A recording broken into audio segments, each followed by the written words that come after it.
What's happening, people? Welcome back to the channel.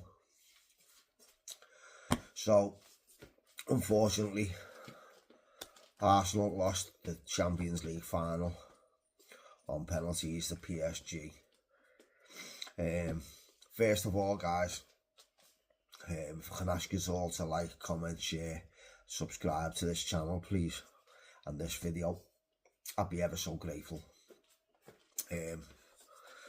So yeah, guys, sorry I haven't put out content a little bit sooner than this, but unfortunately, the pain and the hurt was real and was excruciating, to say the least. We come so close, but yet so far. And in all honesty, I really thought we were going to go and do that day. Especially once David Raya made the save in the penalties after Eze had just missed the penalty. Let's just talk about the game in itself. So the game in itself, we come out the traps quickly for the first 5 minutes. And we got that break, didn't we? We got an early goal. But sometimes an early goal in these type of games can be your downfall, because that makes a team just go and sit back. Now, we probably might have sat back majority of the game anyway.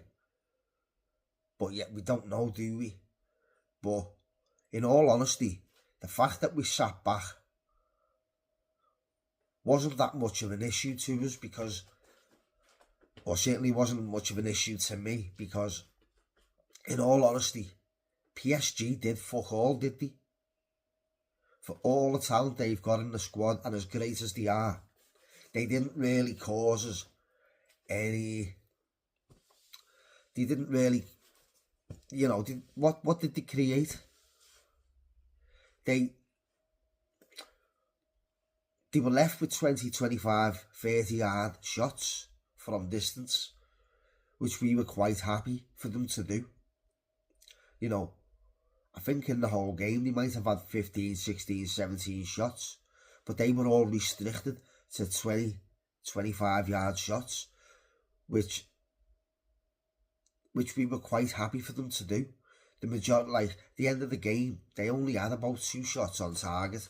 The majority of their long-range shots were flying wide, flying over the bar. And they weren't causing us any danger at all. So there was no real impetus for Arsenal to push on and push for a second goal that they didn't really need. And like I say, at the same time, PSG were restricted to long-range shots, which weren't causing us any danger at all. And Arsenal were very happy at that. Now, maybe if there was shots getting peppered on target, we might have pushed on and tried to get the second. I don't know. But when they're restricted to these long-range shots that aren't causing you any danger, because they're not hitting the target. Let's get it straight. They're not hitting the target. So we were quite happy at that. And so, yeah, the first half ends, and we're quite comfortable in that 1-0 lead. Come out into the second half, and it's pretty much the same until the penalty that we gave away. Now, in all honesty, it was a penalty in my eyes. Unfortunately, Mosquera, I actually put Mosquera in my predicted lineup. I think the lineup was pretty much exactly how I said it would be, other than Trossard instead of Martinelli. So out of the or just say, let's say out of the 10 outfield players, I picked 9 of them. So I had 10 out of the 11 squad players, first 11 players. So it was pretty much as I said it would be, as I thought. And Mosquera, he had a decent game in all honesty. he didn't really put a foot wrong other than that penalty that he gave away, which was unfortunately, I pretty much think he should have just let him go through and try and get the shot off. He might have missed. Raya may have made the save for all we know, because the resulting penalty ended up in a goal anyway. So even if they'd have scored, it would have made no difference. But there would have been an opportunity for him to miss. So, and at the same time, Mosquera was close to getting himself sent off. I think he was already on a yellow card at that time. So it was quite risky. But yeah, unfortunately, Dembele slots the penalty home, doesn't he? And it's 1-1. And then, even after that, it was pretty much the same again. Although, let's rewind, sorry. Havertz, just before the penalty, Havertz had an opportunity to make it 2-0. And unfortunately, this time, Havertz done Havertz stuff. You know, we all know with Havertz, he needs 3, 4, 5 opportunities normally to score a goal. So we were quite lucky in the fact that that first goal in the first 5 minutes was his first opportunity. So we were kind of lucky in that way. He normally needs a few chances before he gets a goal. But he slotted that one away straight away, and the next one he missed, unfortunately. Now, if he'd have put us 2-0 up at that stage, I think we'd go on to win that game. But unfortunately, it wasn't meant to be. They eventually get the penalty, score the resulting penalty. It's 1-1. And then it's pretty much the same after that. You know, PSG are on top. They're still restricted to long-range efforts from distance, which we're comfortable with once again. But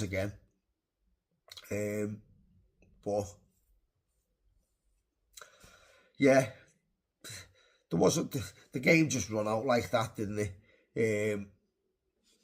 Into penalties, extra time, and then penalties. But the penalties are the most disappointing thing for me in this. The actual, you know, he'd taken off Saka and Gyökeres, who would definitely have been 2 of the penalty takers. And I'm not going to talk about the 5 penalty takers. I'm just going to talk about the 2 penalty misses, so to speak, which obviously was Eze and Gabriel Magalhaes. Now, Eze, fair dues. Yeah, I think it was the second or the third penalty. Second, I think it might have been the second actually. But see, these penalties, I don't think any defender should be coming off for them penalties whatsoever. I think penalties should be left to attackers, strikers, so to speak, attacking wide men, attacking midfielders. There's enough of them there. Now, Eze I can't really have an issue with. But why was Gabriel stepping up for that 5th penalty? Now, obviously now I know he chose to take a penalty. And I'm not too sure whether it was the actual 5th penalty he chose to take. But 1, I wouldn't have let him take a penalty to begin with. And 2, I most definitely would not have let him take the 5th penalty. The 5th penalty, which is the last penalty they've already taken their one. That 5th penalty has to be scored. There's no room for error. That has to be scored. You need one of your more competent penalty takers to be coming up to take that 5th penalty. That has to be scored. Gabriel's a defender. I mean, he scored a fair few goals for Arsenal, but has he ever scored with his foot? I'm not too sure he has. I can't remember him ever scoring, because the majority of his goals come from the head. Now, he may have scored one or two, I don't know, I can't remember, but to be letting a defender come up and take your 5th penalty. Now, if he wanted to take one that desperately, he should have been number 1 or number 2. And really, that's the most disappointing thing for me. Personally, in my eyes, I think he should have saved a couple of substitutions for near the end of that extra time and just brought a couple of substitutions on for the penalties in itself. I mean, I think Mikel Merino would have been a good option to come on for the penalty.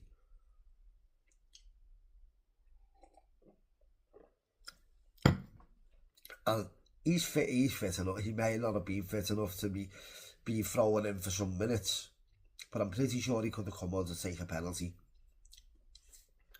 Mikel Merino is a great striker of the ball.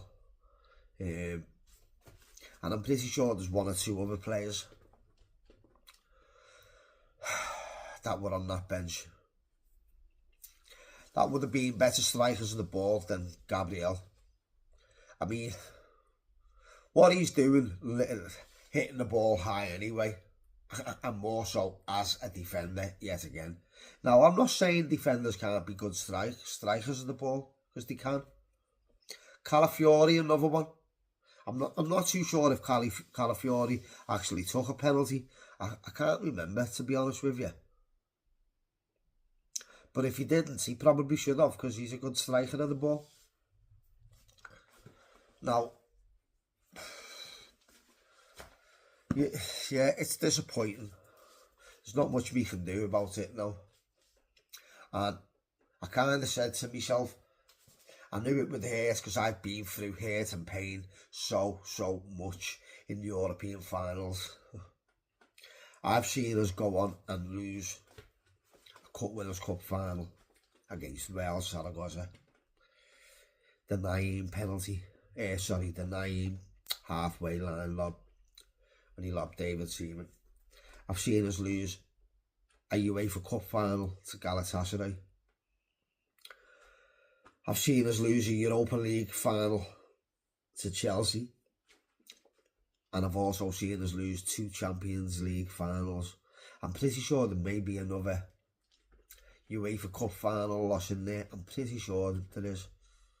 But there's 5 European finals I've seen us and witnessed us lose alone.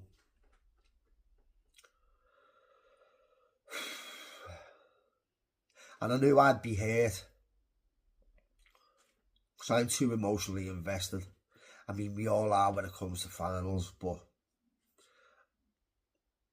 I had a good cry after that game, I'm not going to lie. But before the game, I knew if we lose it, I'd be hurt, but I didn't think I'd be as hurt as I was. I kind of based that on the fact that we'd already won the Premier League, and I was quite happy for us to only win that.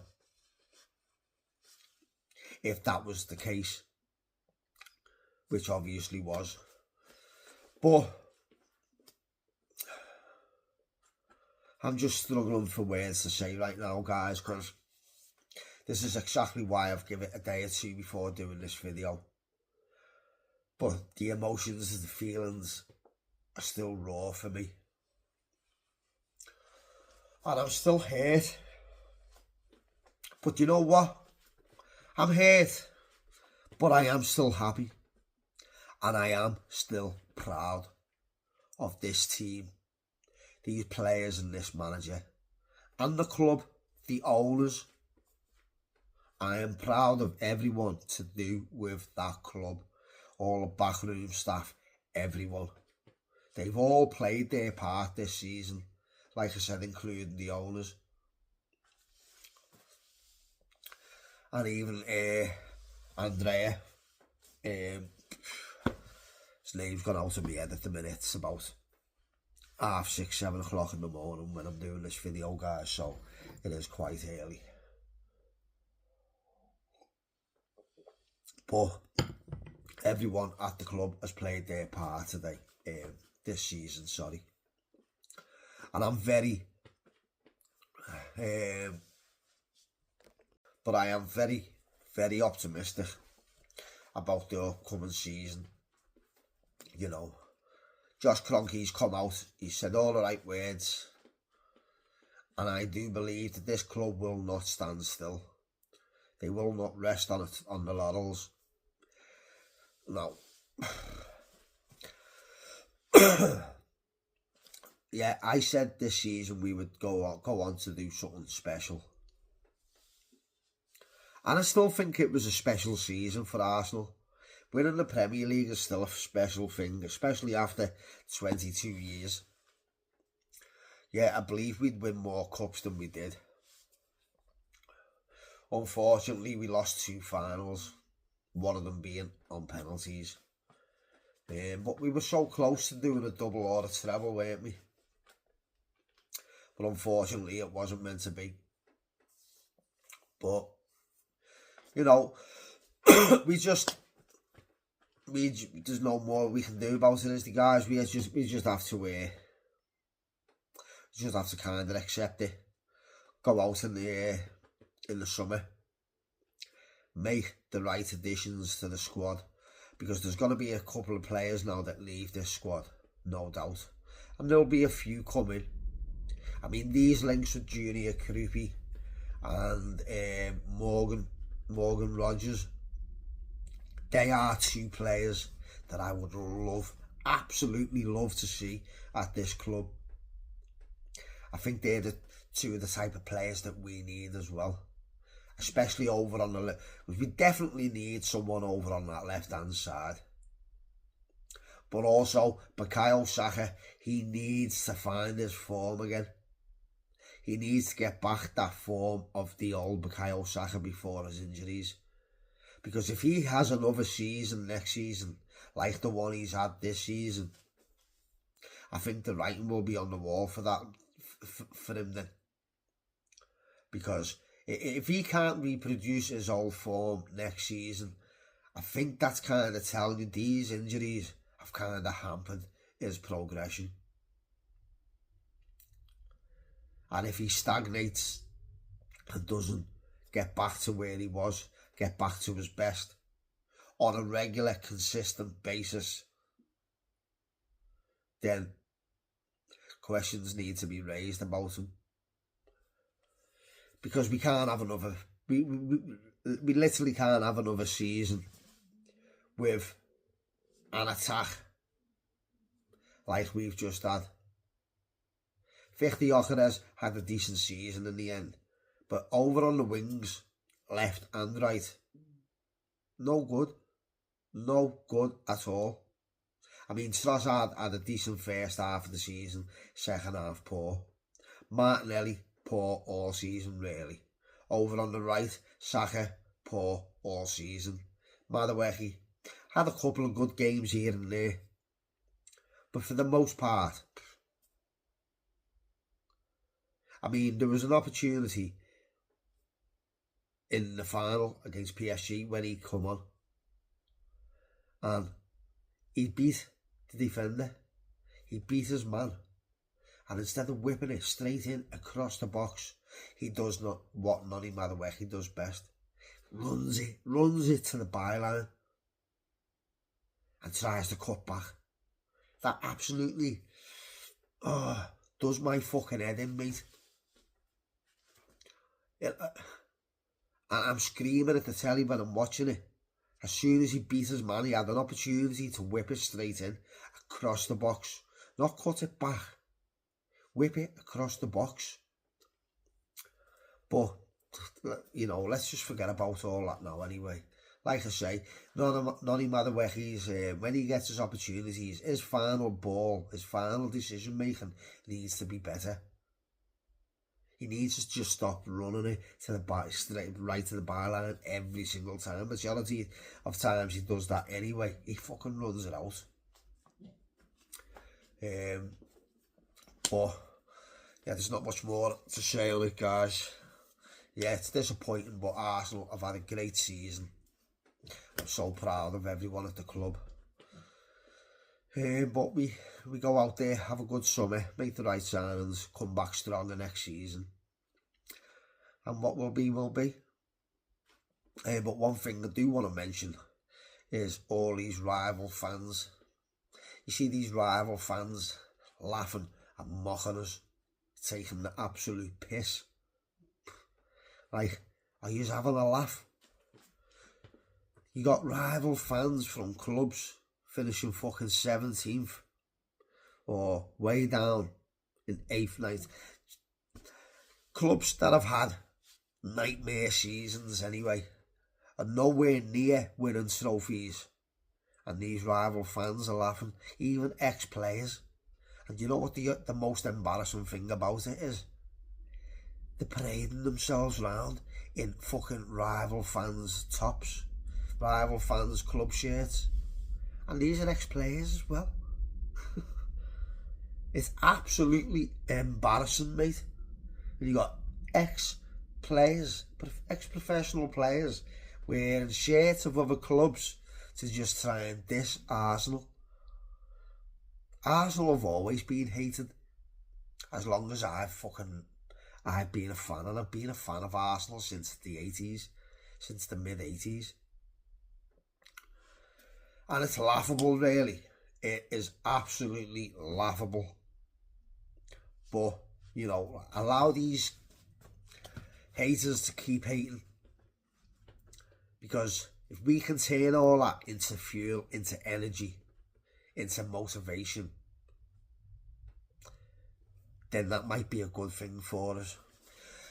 But guys, there's not much more to say on it. I'm going to end the video here. What I will say is just keep a lookout, put your notification bells on or something, and keep a lookout for future videos. From time to time, I'll put out two or three videos a week, some transfer updates, or talk about what speculation is out there. If there's any big moves between players and clubs from the so-called Big Six, I'll report. I'll talk on their transfers. Any big transfers. On the World Cup, I will do watch-alongs. I'll do a few watch-alongs to the England games, and I might do a few videos just talking, a preview and a review on the England games.